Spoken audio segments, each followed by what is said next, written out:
What's up, guys? I wanted to do a follow-up video from yesterday when I put on that strangle on the spies.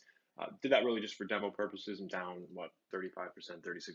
Just bought one contract, but thought I would show you how it sort of breaks down, so you can see how these combinations are bunched up here if you form. So if you can see, we'll just pull it up into the quote browser right here.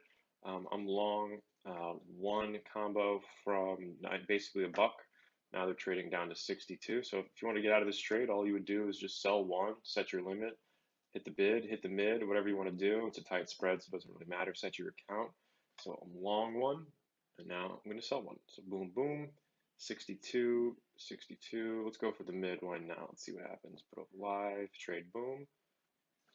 So now we're going to try to trade out of this. So you can see that the offer was just adjusted to reflect our price. So let's see if we can get a little print in here. Had a pretty decent morning on ECYT flow. Had a couple of decent micron trades. Ended up having some nice puts that I covered at the low today, just above 55, and I got long. Small position, just rolled over like a third of the profits, and that ended up being a wash.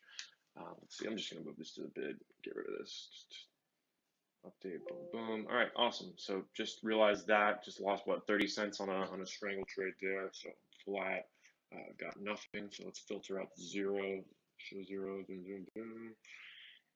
You know what? That's probably going to stick around. I'm actually still long this little contract here, this strangle on GE. I like a move higher, definitely a move higher. What's going on? So I bought some ECYT calls just on what I thought would be a breakout. Getting a call, got to run. This is actually another trading firm in Chicago. Later.